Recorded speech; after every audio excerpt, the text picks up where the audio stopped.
¿Qué tal amigos? Bienvenidos a un nuevo capítulo de programación básica en Python. Hoy vamos a hablar de colecciones. Las colecciones son un conjunto de elementos en donde nosotros lo mantenemos o lo manejamos mediante una única variable. Vamos a ver de qué se trata. Hay cuatro tipos de colecciones en Python. Una son las tuplas, las listas, los diccionarios y conjuntos. Vamos a ver primero lo que son las listas. Las listas se declaran de la siguiente manera. Con corchetes, que son estas corchetes, se declara una lista. Entonces, cuando nosotros queremos ver con qué contiene, ahí vemos que está vacío en este caso. Pero podemos agregarle datos poniendo lista.append y el dato que le queremos agregar. 5, por ejemplo. Vamos a hacer una cosa, vamos a copiar esto.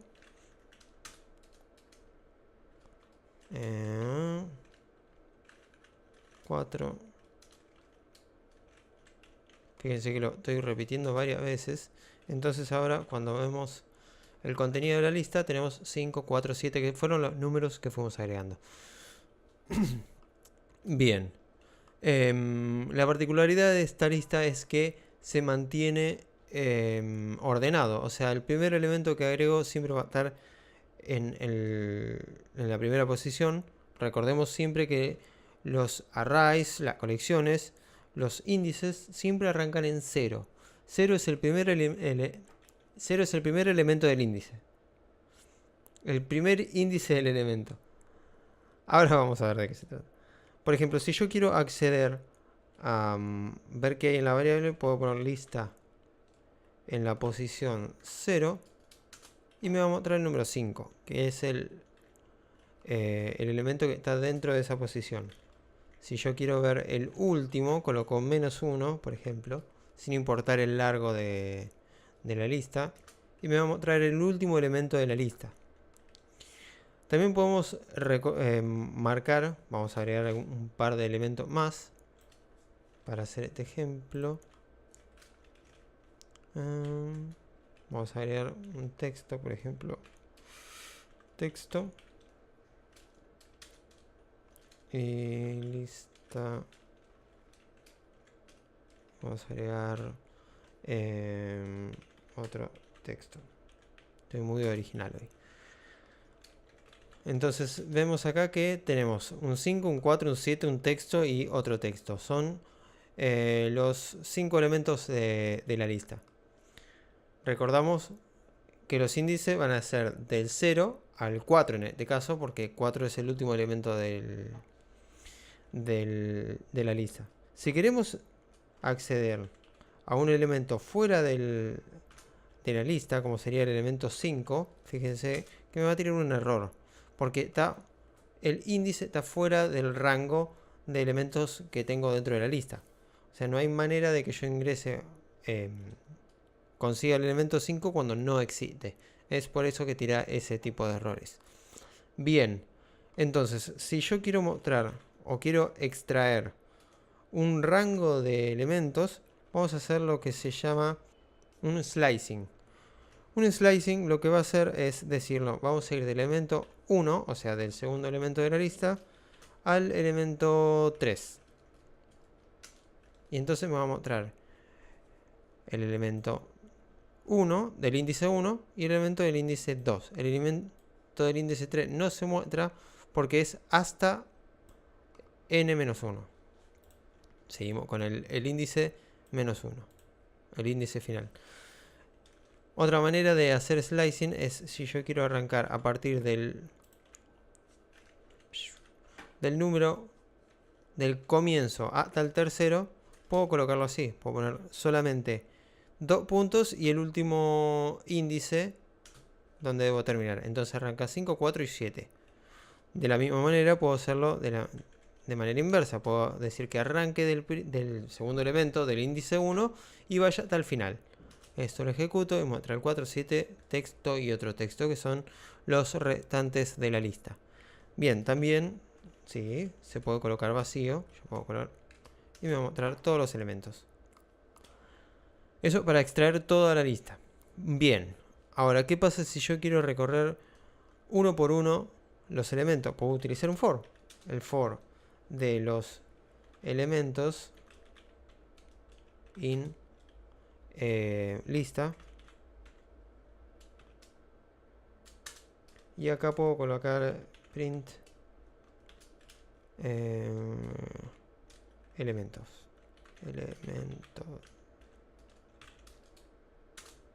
Y entonces me muestra el 5, el 4, el 7, el texto y otro texto, que son todos los elementos que contiene la lista uno por uno. En cada iteración va mostrando los elementos que contiene. Fíjense que va siempre ordenado. ¿Por qué digo ordenado? Porque otras colecciones son desordenadas y no mantienen un orden claro. Muy bien, vamos a lo que son las tuplas.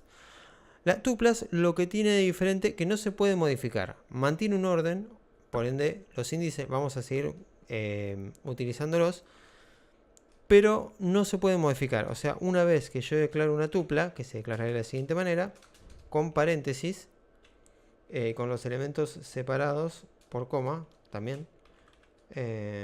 Texto, vamos a poner un 4, vamos a poner un 6 y un 156. Bien, yo acá declaré una tupla. Mostramos la tupla y ahí lo tenemos completo. La tupla lo que tiene es que no podemos agregarle ningún elemento. Punto append 5, por ejemplo. Me tira un error porque una tupla no tiene el atributo. Acá dice tupla is an object has no attribute append. O sea, no tengo el atributo para appendear un dato nuevo. Tampoco puedo modificar alguno que tenga. Si yo tengo, por ejemplo, acá pongo tupla en el índice para acceder a los elementos de la misma manera. Yo coloco ahí, me dice que en el índice 1, en el segundo elemento, tengo el número 4. Y yo, en este caso, no puedo grabarle un elemento nuevo, 7. Por ejemplo, me dice que la tupla no se puede reasignar. No puede asignarse ningún valor. Sí lo puedo hacer con la lista. Si yo agarro la lista, recordemos que la lista en el índice 1 tiene el elemento 4 también. Entonces, si yo le digo que en el elemento 1 colocamos el número 7, el mismo elemento, y muestro la lista, me dice que ahora tengo en el índice 1 el número 7. Perfecto. Eso es básicamente la única diferencia entre tuplas y listas. Otro tipo de colecciones son los conjuntos. Los conjuntos, para que se den una idea, estamos hablando de una bolsa de datos. Perdón. Una bolsa de datos, me refiero al hecho de que nosotros colocamos datos dentro del conjunto, pero no podemos mantener un orden. No están ordenados. Nosotros no accedemos por índices. Se declaran de la siguiente manera. Colocamos conjunto igual set. Acá yo estoy declarando lo que es un conjunto vacío. Obviamente acá si coloco conjunto me va a mostrar set, que es la declaración. Pero yo puedo poner conjunto punto add para agregar un objeto, por ejemplo un 7. Completamente conjunto. Y me muestra un elemento dentro del conjunto. Muy bien, también vamos a agregar más datos. Conjunto, vamos a agregar text.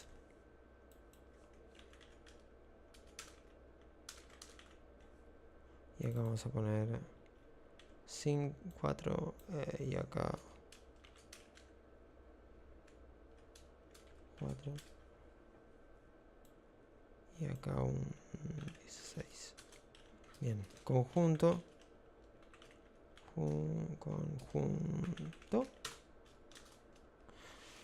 fíjense, primero declaramos un 7, después un text, después un 4 en texto, después un 4 en número y un 16. Y dentro del conjunto, cuando lo mostramos acá, nos muestra primero el 16, después el 4, después el 4 en texto, después el 7 y después el text. O sea que no mantuvo el orden. A eso me refiero con el conjunto.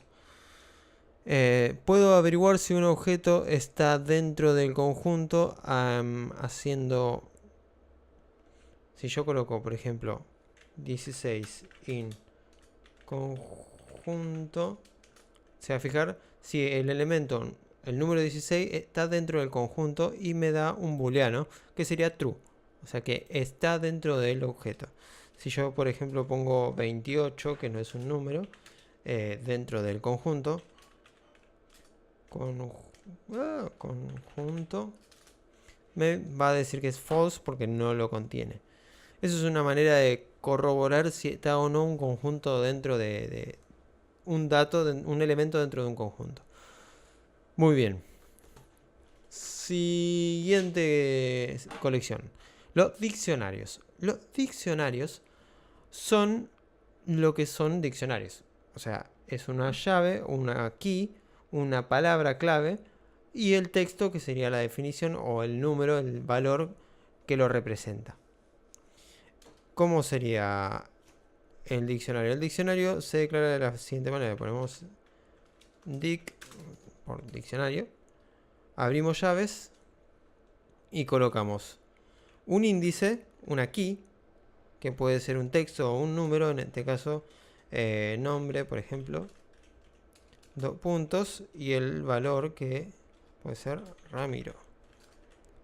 Separado por coma podemos agregar más elementos, apellido, 2 puntos,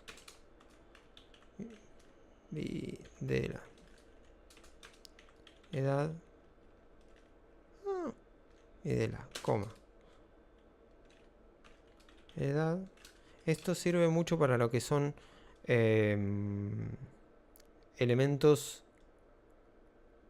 de datos personales, como si fuese una agenda telefónica. Lo podemos manejar de esta manera. 32 creo que tengo. Perfecto, yo ahora si muestro, lo puse en mayúscula, gran error.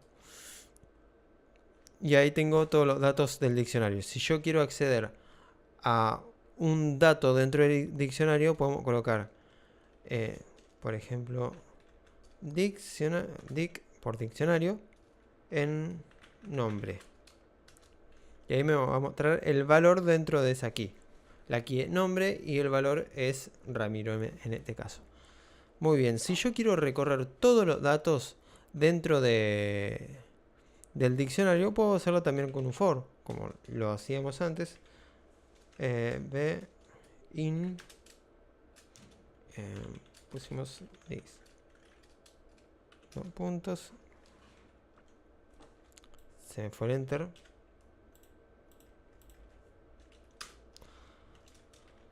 print B,